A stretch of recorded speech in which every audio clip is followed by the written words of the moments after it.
never wanted to get into. I wanted to just sit and write and ignore all this stuff. But then YouTube really is where people go and where everybody wants to hang out for comic books. And I'm very excited for that because I've got Mitch Breitweiser here. I met Mitch last year doing his Red Rooster campaign, which raised, what's it at now? I think it's a little over 190. We're not pushing it anymore because we have new efforts and new initiatives, and they'll all tie in the coming months ahead, and it'll all make sense to everybody.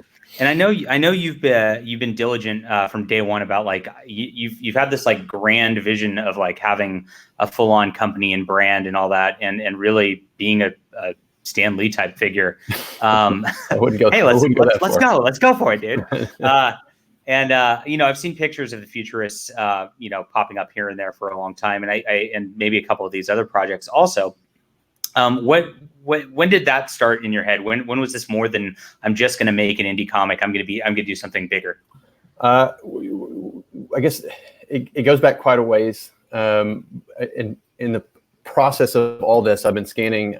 We had someone in the office sort of scanning all my like past sketches for the Futurists and all kinds of stuff. We came across a document I made from like 6 years ago that had a business map on it, outlaying a lot of what we're doing now, not all of it. It's obviously evolved as things evolve quite a bit, but it's a kernel of it began quite a long time ago. And then, when the right people met the right opportunity, met what obviously looked like the right timing, then just sparks started to fly and doors started to open. And, I opened as many as I could and tried to put together something that would be a worthwhile brand and opportunity and platform for other amazing talents, a celebration of great heroes and art and story for everyone.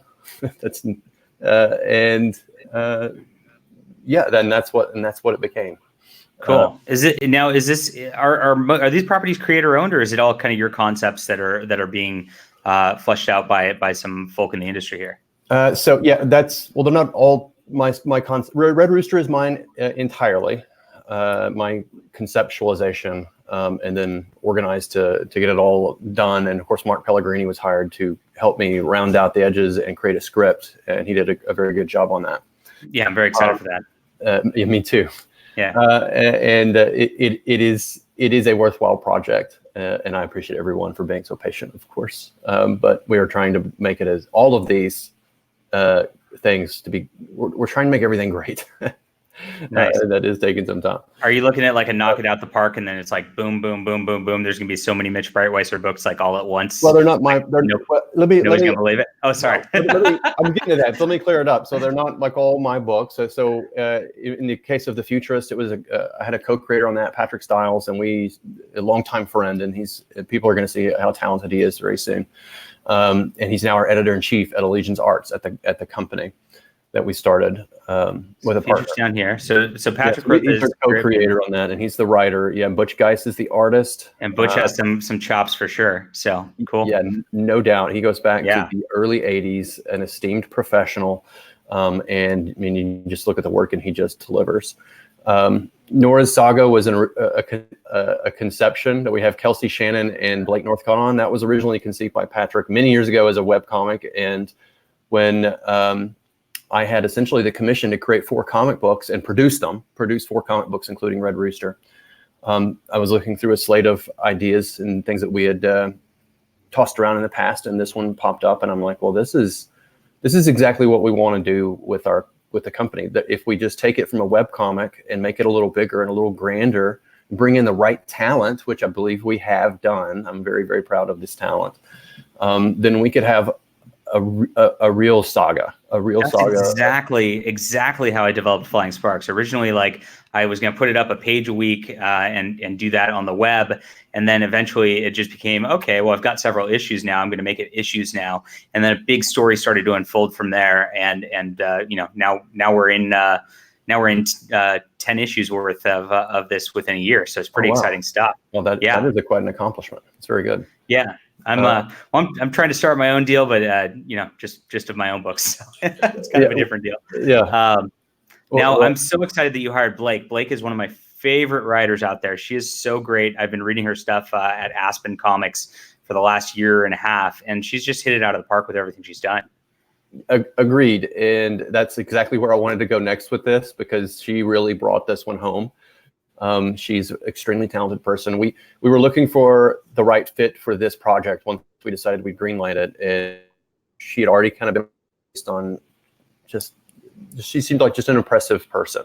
And then we downloaded her audiobook for North Valley Grimoire. And honestly, I knew within the first few pages that she was the one to call for this. And then we went ahead and listened to a good chunk, half the book before we called her. But her talents were apparent right away. And she definitely delivered on this. And she came when we flew her into Little Rock for a writer's session, and she came very prepared and really took what was a kind of a loose concept and made it her own, and really made it 100 times better. And of course, Kelsey bringing it completely home with this beautiful artwork. I mean, look at the body language. Kelsey's one of the more productive people I've seen out there too. I mean, he just seems to be knocking out book after book after book and just like really cranking them out, and it's awesome. Yes, he's an impressive, multi-talented person, and he keeps his head down. He hauls it, and everything he does seems like magic. But he certainly works really hard for that magic. Yeah, cool. All right, so we got 3 books, and then your book, which is your Red Rooster one. So do these tie together in their own world? Is it going to be like that kind of universe, or are they mostly separate things? So that's I'm going to ask everybody to kind of sit tight on that. So there may be some connective tissue. I don't really get into the whole big giant world concept thing where all the crossovers play together and crossovers, whatever. But we have a little something baked into the cake for fans that want to start from the beginning and stick with us all the way through. We have some big surprises along the way that might be fun revelations. So just keep your eyes out along the way. Well, that's really fun. I like that sort of thing. So, and I'm, I think we're all getting to the point where it's like, okay, let's do crossovers and things like that now. And it, it reminds me of the Wild West '90s days when everybody, you get a Teenage Mutant Ninja Turtles Flaming Carrot crossover, right? Yeah, no, they're really odd mashups. Yeah, cool. So I actually don't know a ton about you, I guess. Like I said, I came across you last year.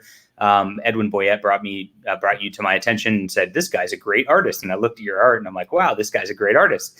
And your wife's even better than you, which is amazing. No offense. no, none taken. And I've then gone through and I've started just picking up books that if it says Betty Breitweiser on it for coloring, I just know I'm going to get something solid. And I was really impressed with the Sarah book by TKO. I thought those colors added so much to that story. I mean, you got Garth Ennis and beautiful line art as it was, but I mean, everything fired in that book so amazingly. I was really impressed. Yeah, though that happened. That it was a beautiful book, and TKO is a very interesting project, or a company with very interesting projects, and I like that they're in this arena with all of us in many ways, like just trying new things and new models, which is pretty cool as well. Yeah, they're really experimenting, and that's taking risks. I like that. That's what we got to do nowadays, because I mean, obviously the old models don't work at this point, and we're all kind of trying to figure out how we can build new brands and build new things in this mostly digital environment, where people don't really go to stores as much anymore, to be honest. I mean, no offense if you're a local comic shop owner. I try to visit mine as much as I possibly can, but the reality is a lot of people do not come out the house. They just click on Amazon or whatever, and that's the lifestyles these days. Yeah. So I like TKO's model of having you can get the digital right away. You can get it as issue form if you want in a box set, or you can get it as a graphic novel. And doing it all at once, I think that alleviates some of the stress of that, issue 1 drop off that we see on the business end of a lot of comics, where it's like, you sell issue 1 and you sell 5,000 units, and then issue 2 you sell 2,000 units because people just buy issue number 1. Since very bizarre mindset. I don't know. So what do you think going forward? I mean, you've got these books which are coming out, and it looks like you've got we got 24 story pages of the Futurists, and we've got 25 story pages of U.S. Marshal Bass Reeves, and 24 story pages of Nora Saga. So these are very much going to be first issues. Yes. What are you thinking down the line? Like, how are you going to alleviate the first issue, sort of thing that we deal with in comics? Have you thought about that at all? First, I think the first and foremost thing is that these books are amazing. And we put great labor into making them very good, from editor-in-chief Patrick to Blake and Kevin and myself and Kelsey and everybody involved. We know that if we want to, we can't expect people to get to issue 12 of anything if issue 1s aren't fantastic. It's like you got to pull that cord back really tight if you want if you want to launch your stone all the way across the pond or whatever. Absolutely. So that's I think that's the biggest thing, in my opinion, is great creative work. Now, are these written towards single issues, like there's a full story in each one of these issues, or are they more written towards the graphic novel? Well, yeah, they're written. Well, we're calling these episodes and seasons. So nice. That's one change that we've made internally with Allegiance, is that instead of calling it an issue, which basically implies that it's going to run for 120 months before it ever ends, every single month, we're doing seasons and episodes. So each one of these books is intended and structured in a way that they'll end around issues. An arc will end, a season will end at issue 6, and episode 6, I should say. Messing up my own language. So a season ends at episode 6, and then that we're taking a brief break so that everybody can get caught up and the teams don't have to break up, and we can continue to produce extremely high levels of art and story. But everybody kind of understands through that parlance that we're priming everybody for break, and then we have time to market for season 2, episode 1, and make it a big new splash. Excellent. Yeah, I'm seeing that a little bit elsewhere. I think I've been paying attention. I'm really good friends with John Layman, and I follow his Outer Darkness storyline. And he wrote that it's like a Star Trek, not Star Trek sort of thing. And he did it the same way. Each issue really has its own internal storyline, but it's building towards something. And I think that's what made the comics of like I'd say like the 80s is probably my glory point for comics. And that made things great back then is they wrote towards those individual issues to have their own episodes, and they built it towards something much bigger as it went along.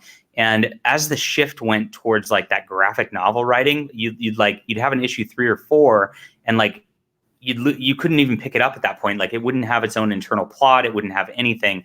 And that's something to me that like I think was a mistake for the industry, for people who want to get serialized episodic content with that. I think part of that, and one of the things about these books that hopefully will feel very, very different from the contemporary comic books, is that the story material inside the books themselves. So it's very dense. So we're giving you 24 to 25 pages for these debut issues, but in fact, like the amount of story on each particular page is quite dense. So and I think one of the reasons they write for the trade, it's like sometimes you write for the trade and you feel like you're getting 3 issues, what could be done in 3 or 4 issues in 6. And I think that's part of the problem with all of that. Like each issue has to feel like a pretty dense bite that you've taken out of a good fruit for you to keep if you look at all I'm reading now is basically like old Stan Lee and Steve Ditko and Jack Kirby stuff, and it's just like the amount of concept and the amount of just like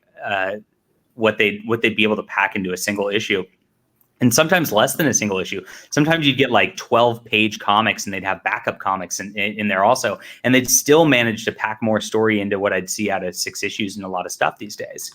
So I'm very excited for a return to that. And I'm hoping these indie projects deliver that in general, for sure. I do love all the experimentation. And John, if you can excuse me for just one brief moment so that my laptop doesn't die midstream, I just need to plug in plug in. All right. A little inelegant, I'm sure. Unelegant. All right. Well, I'll tell everybody to like and subscribe and hit all this stuff right now. And I'll also mention, for people who might be tuning in who are fans of Mitch, I hope you'll check out, I should put up my Indiegogo Flying Sparks. There we are. All right, so here we are. Flying Sparks is my book, and it's on its 3rd volume. So I've very much in the last year, I've come out I'll have this 3rd volume out by November. Very much pride myself in being on time and all that, and getting all this stuff going. My goal is to have a book out quarterly to everybody. I want to have a graphic novel that is 3 issues out quarterly like clockwork. And I'm going to be just like, your habit that you go to in your local comic shop. There will always be a new John Della Rose book coming out. And that's the goal. So I'm starting this. This is the beginning of my superhero universe. This first arc or season, you might want to call it, is going to be 5 volumes, which will be 10 issues long between those volumes, or 12 issues long between those volumes. And so you're going to have a big epic storyline. And I promise that every single issue, even within the volumes, is going to have its own self-contained story that's going to be big, and it's going to have its own thing. So I hope you'll check this out too. Cool. All right. That was my little sponsorship plug while you were plugging in. Good use of airtime. Yeah. So how did you get into comics? So what's your history? Well, I've just had a desire for drawing since I was very, very, very young, and that turned maybe into an aptitude. And then also in stories. So I loved writing my own stories or taking, cartoon shows and redoing them or my own way or whatever. And then discovered comic books towards the end of the 80s, the early 90s. I guess it would be more like early 90s. My first book was in 2099 with Rick Leonardi. Which one? Totally blowing me away on the art. Spider-Man 2099. That was the first one you ever bought? That's the first one I owned, yes. Nice. So I have just read the first 2 trades of that because I got them and I've been reading it. And Peter David's the writer on those. That's right. And they hold up. Mm-hmm. They were very impressive back in the day, and I think they still dazzle. And the whole concept and everything. It was a hell of an introduction to comics, in my opinion. Yeah, I mean, you start out that opening scene in the first issue where you've got those guys on like basically their city speeder bikes floating around, and he's dangling in the air. It's just like it's so dynamic and so action packed. But they didn't skimp on the character too. Like they really went deep into Miguel and his life there. And it was a lot of fun. And so I don't know. Were you religious about following it? Because I maybe read the first 6 issues and I got another issue here and there. I don't know why I didn't follow it. I was like, gosh, I had to be 11 or something like that. So I just didn't have the money for that many comics. But I don't know. I was in the same boat. I didn't have, it's lucky to scrape together a few bucks. I think I've got a couple of them, and I didn't become a more faithful comic book store shopper and comic book buyer until the kind of after the Image launch, and I started really, really buying stuff. Man, how much older am I than Mitch if his first comic was Spider-Man 2099? Well, I'm 41, so. Sweet. Yeah, you're not that. So I'm 37, so about the same age. Cool. So you got into so you loved that, and then what was your favorite then as you were a kid there? Well, I was really inspired by the Image revolution and everything those guys were doing. So I think part of that carries through today, in my opinion.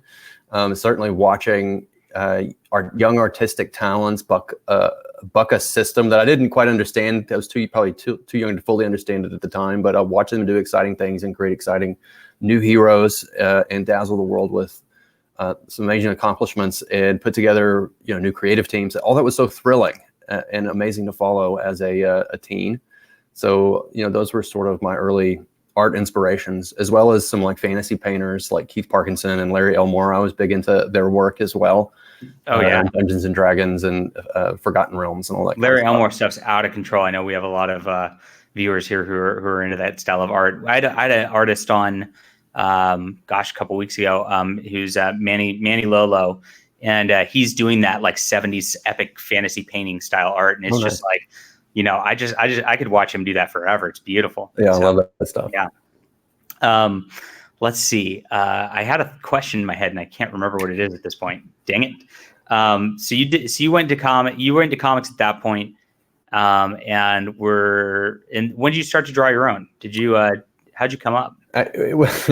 Well, I knew I wanted to do comic books pretty much at that point, and stuck with it through high school and then into college, where I studied anatomy and painting and just got a kind of general art degree.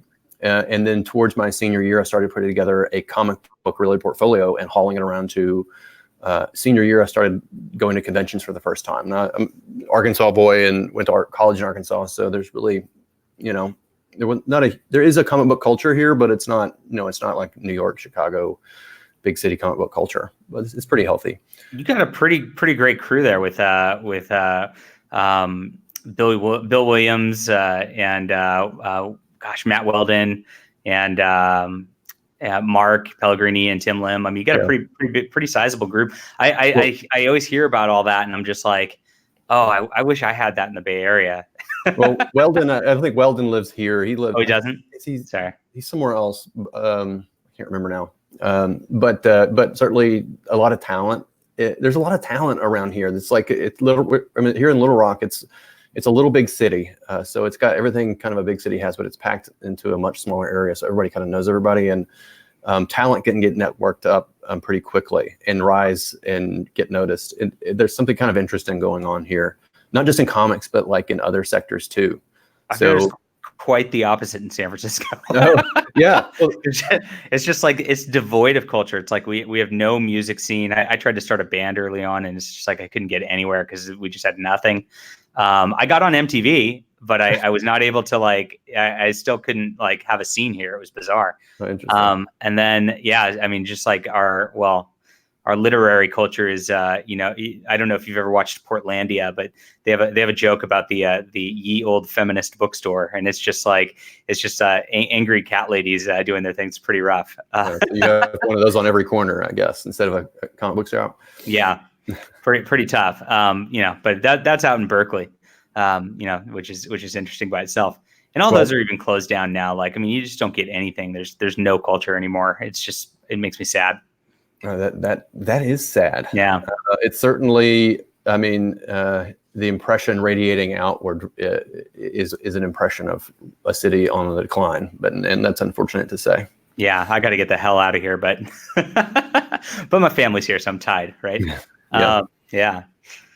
Cool. And so you then migrated into professional comics. So what was your first? Who gave you the first call on that? Okay, well, I tried out on the Wolverine art contest, and I think Marvel art contest, like way back in 2001, and I came in second place, and that was judged by Mike Martz, who I think now is the editor-in-chief of what's the name of their comic book company?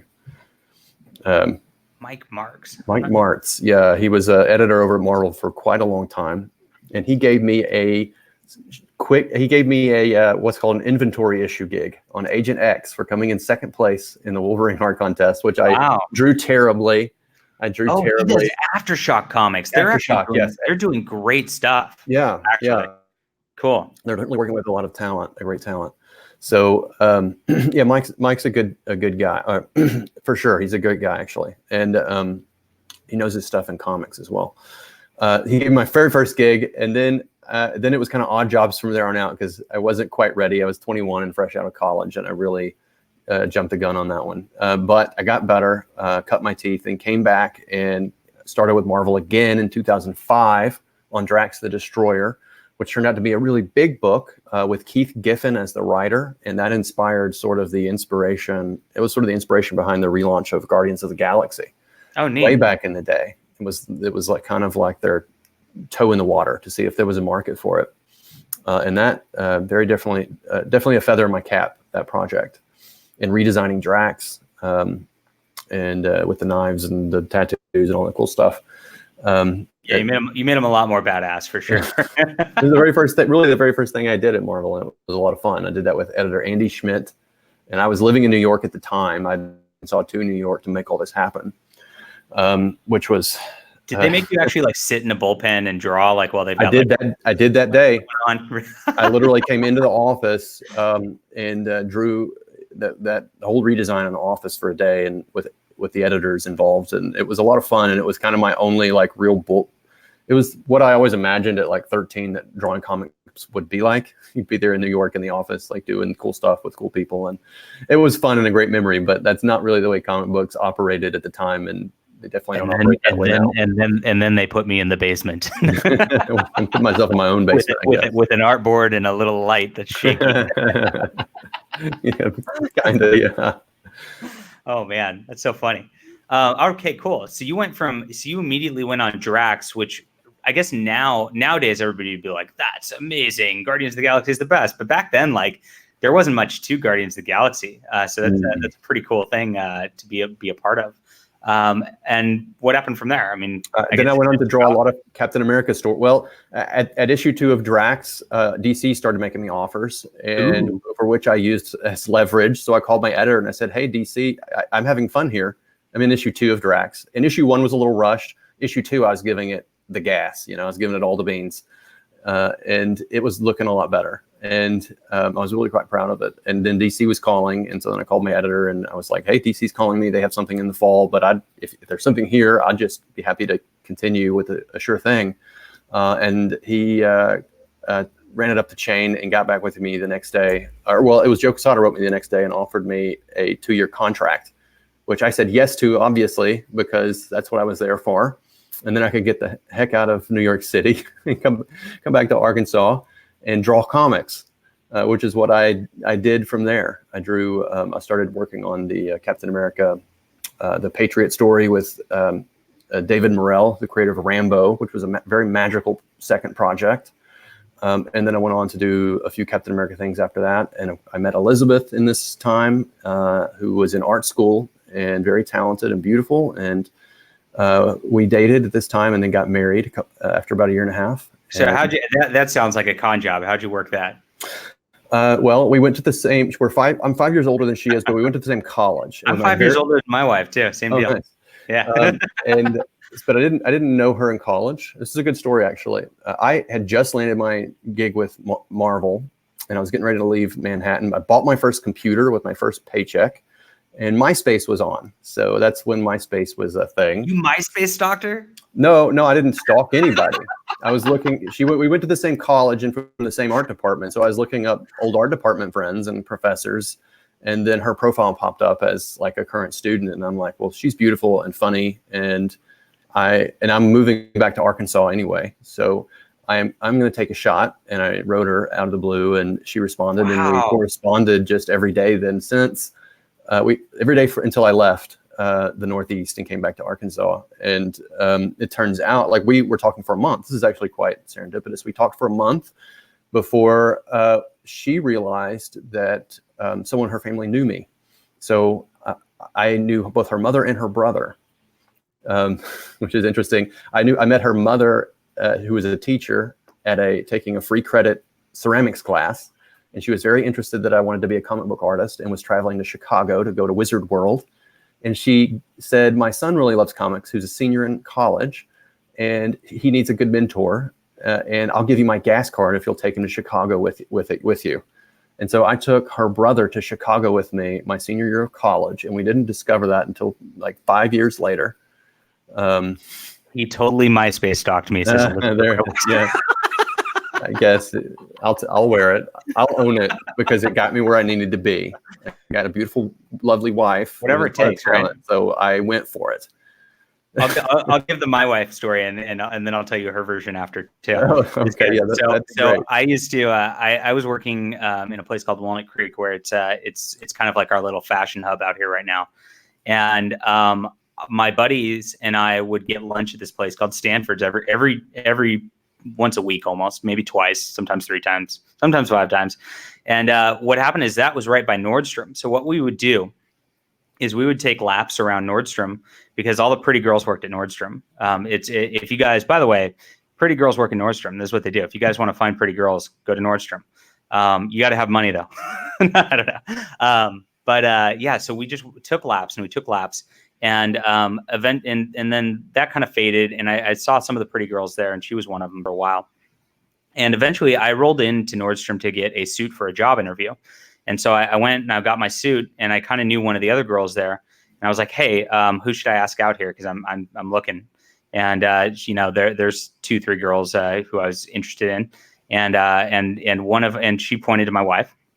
And she's like, she's the only nice one.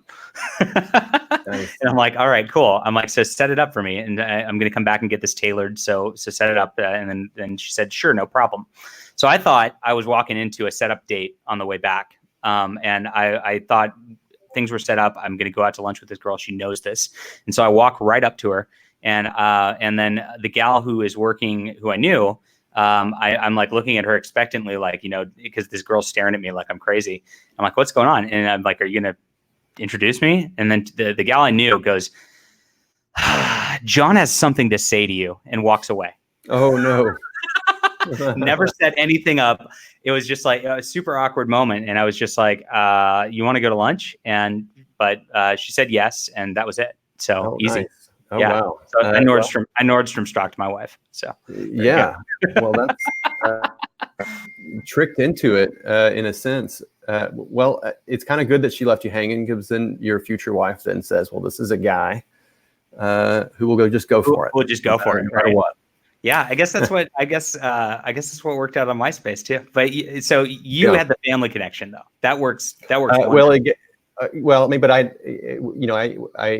She was talking to me every day. She responded to every message. So I think the family thing was like, I sealed the deal, and it gave her had the stamp of approval. Now, how long did you go? I love this dating shit. I'm sorry.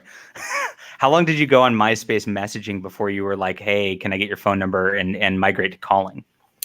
I can't remember now. We've been married for 11 years. So, or is it more than that? I think it might be longer than that now. I'm going to embarrass myself. Probably a couple of weeks of daily messages. Yeah, maybe 2 or 3 weeks or so. Yeah, solid daily messages, and it's like, okay, we should chat and hear each other's voices and see where this goes. Cool. That's a cool story. That's a comic book right there. Write a romance comic book too. Well, The Futurist is kind of a romance comic book. So it is. In a sense, they all are. They're all.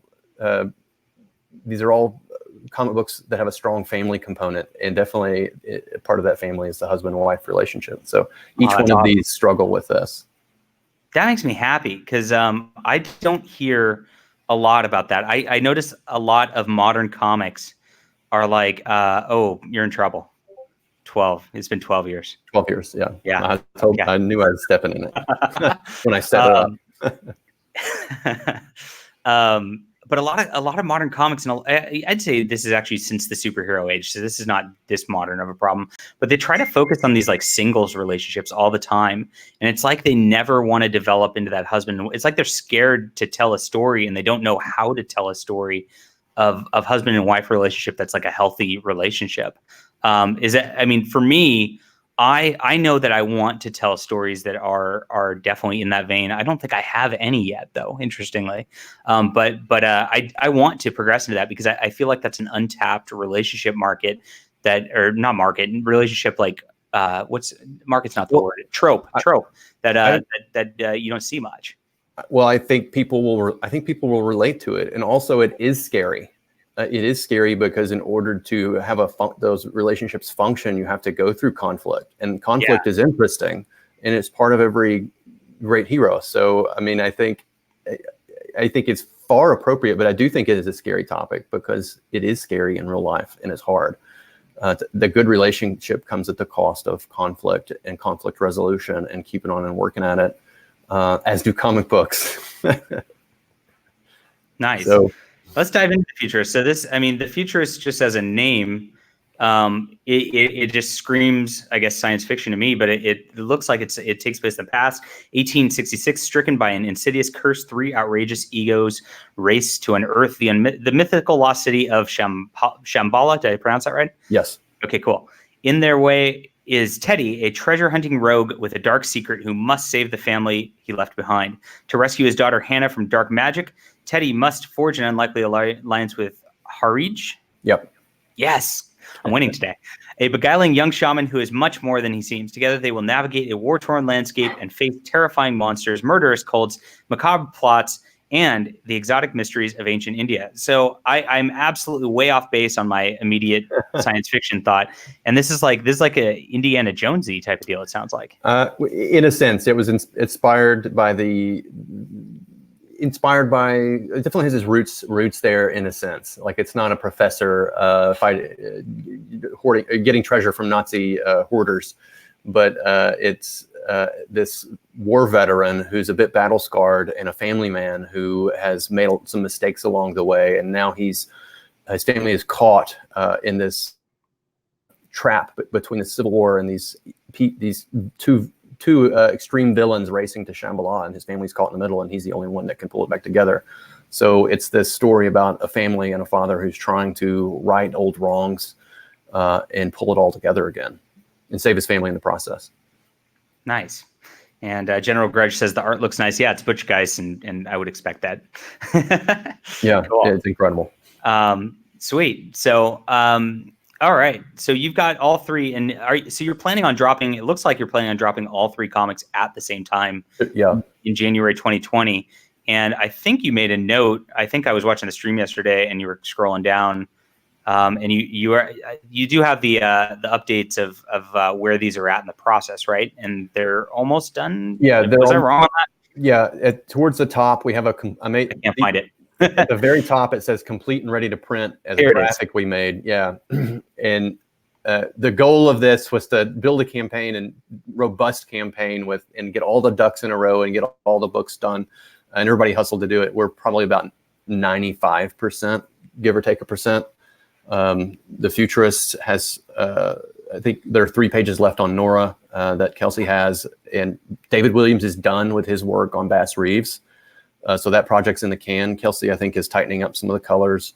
And on the Futurist, Butch has a couple pages of inks. And Rick Magyar, who's doing ink assists, has a few more pages of ink assists. But all the pencils are done. And the coloring is mopping up on that project. And Elizabeth and I are handling the first issue only.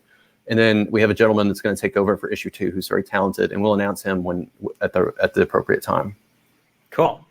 Yeah, well, that's good. I think that'll make everybody happy to know that these are complete. Yeah, it'll make a good campaign update very soon. Yeah, excellent. And January 2020, that's just around the corner, so that's a pretty quick deal. And I saw your fulfillment manager. I think her name was Kristen. Yes. Okay, talking. So you've so you basically learned from campaign 1.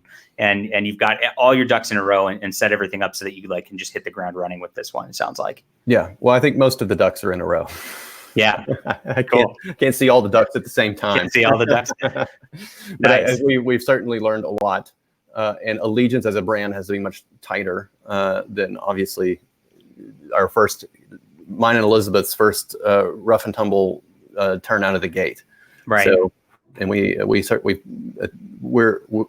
will deliver in January, and the books are almost done, and we have a printer engaged, and Kristen, our campaign manager, has run the logistics for all of these things. So we think we've buttoned it up really, really tightly, and we hope we've created a successful model that can be reutilized. Yeah. And people are saying 3 comics for $25. That's not bad at all. Yeah, that's the price I run at. And I think what I saw is those early campaigns, a lot of them were 48 pages for $25, and I didn't feel quite right about that. I felt, maybe as an early adopter thing, that's okay because we're getting ourselves ramped up and trying to pay for all the art and get everything done and all that. But 3 for $25 makes sense to me because on the digital end, at least, I mean, that's about digitally, that's what you'd pay for a Marvel or DC comic anyway. And so our printing costs and shipping costs are obviously not, what theirs are at these volumes. So it's a very fair price, and I that's what I like to go at. So I like that. Yeah. Good. Thank you. We do have a question, and this is so Red Rooster. Where art-wise is that? What's the timetable you think? Okay, so with Red Rooster, obviously I've apologized profusely for the delay. It's taken a lot out of me to build all this, and there's more I can't tell you that has been worked on as well. We have some awesome things in store, and I appreciate the grace that's been given to me to create all of this with this great talent, which I hope my delay does not besmirch, because they are truly bright and shining stars.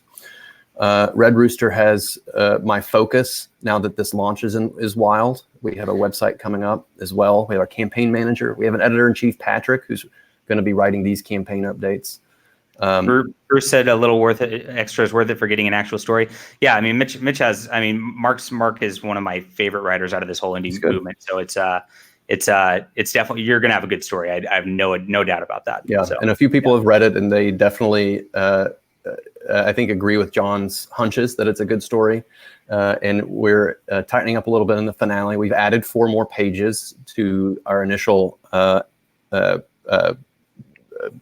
guess, what we initially said it would be. We may add 2 or 3 more because we want to rebundle them as comics later alongside the Allegiance comics. But it's about to get all of our focus because so much has gone into this. And Red Rooster is a part of the Allegiance initiative, so it's on a timeline.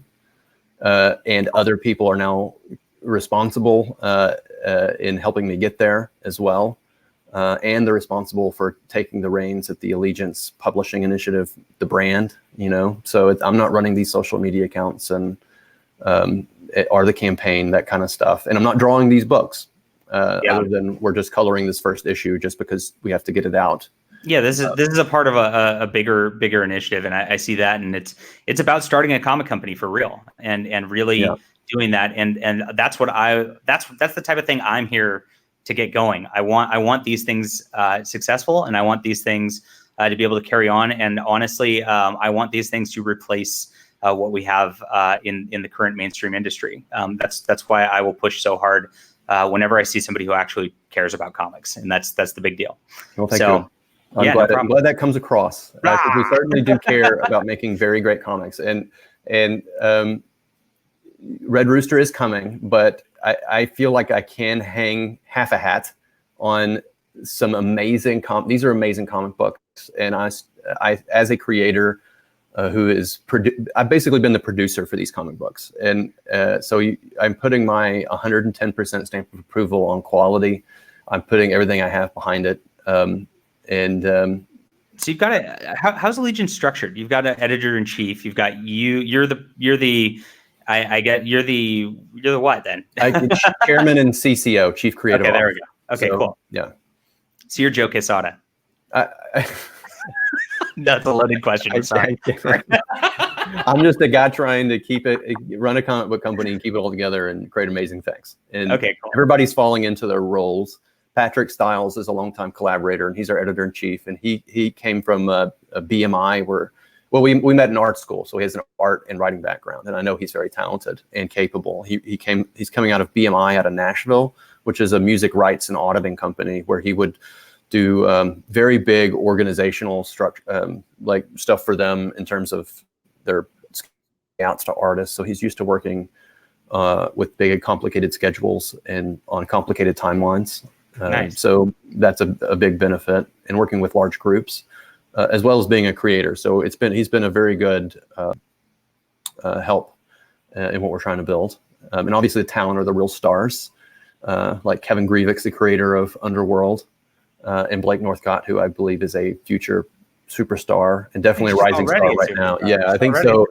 Oh no, I think the ceiling for her is very high, is what I'm saying. There's more to go. Yeah, especially I honestly I love especially that she does work in both. I'm biased because she does work in both the novel and comic front. It's an inspiration, obviously, to me. So it's definitely I'm watching, and I'm trying to learn everything she's doing and getting herself out there like that to try to get things going. So it's very cool. Let's see. So Eric Weathers is he's a pro letterer that everybody knows who he is. Yeah, he's done a ton of work for folk.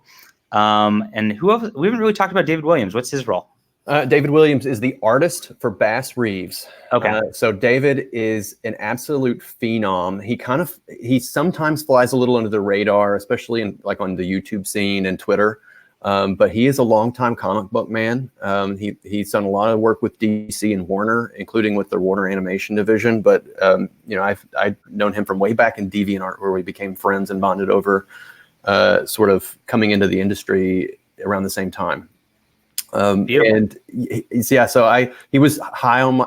I've been wanting to do this Bass Reeves project for a number of years because he's a true legend, certainly worth telling, an amazing real life hero.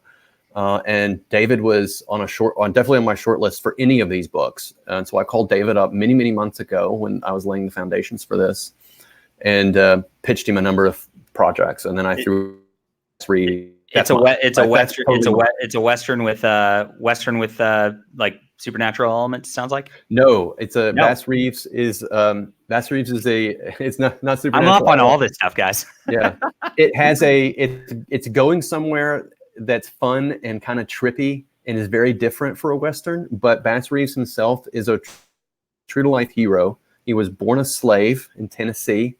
And escaped around the battle of, not escaped, he slugged his master, and then during the Civil War, at the Battle of Pea Ridge, and took off into Indian Territory in Oklahoma, and hid out for a number of years until Reconstruction, until the war was over, learned to be a tracker, spoke several Indian languages, and made his way into Fort Smith. Just keep with me on this. This is an amazing story. He made his way into Fort Smith, Arkansas, where he became like a hired tracker and bounty man.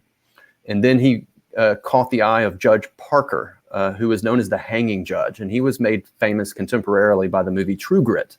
So he's the famous judge from the True Grit story, all based on real characters. Law was getting completely out of control. It was the largest single governed territory in the U.S. was governed out of Fort Smith, Arkansas. It was Oklahoma and parts of Texas, and parts of Arkansas were very ungoverned back then as well. But it was all this huge territory. It was the biggest law operation in the world at the time.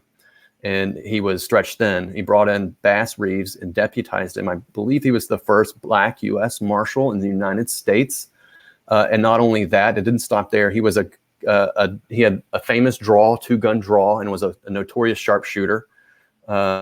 And he made over 3,000 arrests, which to this day is I believe, the United States record, if not the world record, for most arrests by a lawman. He couldn't read or write or sign his own name, but he could speak all those languages. He was a family man with several kids, I think like 7 to 10, I can't remember exactly, but also a tragic figure in many ways. So he's a great hero. He kept civilization in order.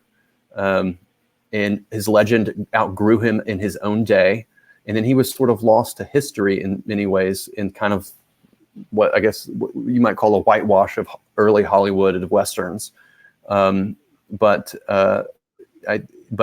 here he is, I think, in full color and a great presentation. This is an amazing story. I've never heard this. It was in the Arkansas Times, which is our local free newspaper. Nice. And my father brought it to my attention. And a gentleman, I think out of Georgia, had written a history about Bass Reeves. It was based on all the real documents he could dig up and hearsay and some folk tales. Sweet. And I got the book, and it was totally captivating, and I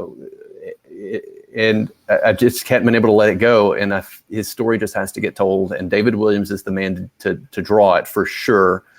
Kevin Grievous is the man to write it. There's not a supernatural element to this. This is a straight Western. It's awesome. It's about a man who ultimately has to wrestle with the devil at the very end. He was a very deeply religious man who had a lot on his shoulders and had some conflicts that we're setting up in issue 1. That if you want to go Google, I don't want to spoil it, but if you want to go hit the Wikipedia, you can learn a little bit about the core conflict. But it has to do with his own family, and there's a real tragedy element to this hero, and it's going to be great. It is great. It's so beautiful, and it's so well written. And this is now the one I'm the most excited about. I was good. I went from to now I'm like, dang, that's a cool story. That is amazing. Cool. That's great. All right. Well, you've got 3 comics. And what's great is they look, they all have different feels to them. They all have different storytelling styles and different plots to them. So it's like, this is a true launch of a company that's trying, should I use that word? Diverse stories, and actually succeeding at, I would say, real diversity of thought. It sounds like, these are all stories about families. Yeah. And so in that sense, I think that's such the buzzword, right? But ultimately we all have that touchstone. So these books all have that same common thread. The Red Rooster does a little bit in its own way too, but I think it fits along this lineup, and it certainly will when in the months ahead when people see our full vision for this. Popefire would like you to admit that Starfire is the best Titan. I'm sure you've never heard this before. What do you think about that? I get. Yes, I Yes. guess. I think so. I guess You heard it here first. it's out of my depth of knowledge. Oh, it's a running joke if you're not Mm-hmm. familiar. Cool. Well, I'm excited about this stuff, and thanks for stopping by for the lunch stream and telling us about your project and your history. And I hope everybody looks up your stuff and checks it all out. And I'm excited. I now that like that Bass Reeves like thing really is super compelling to me. This is like the type of story that you don't hear about getting made in comics, and that really elevates all of this to another level for me. So very cool stuff. I hope everybody will back it.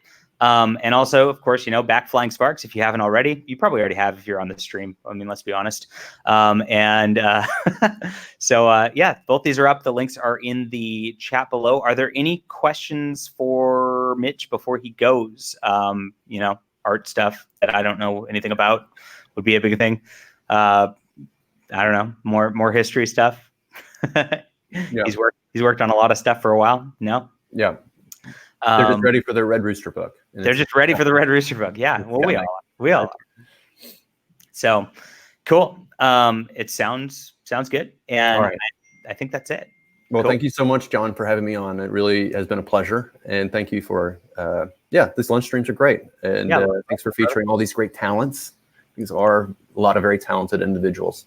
I'm happy to. And maybe I'll run into you on like Arkansas local radio at some point in the future. Oh yeah, I have been known to make an appearance.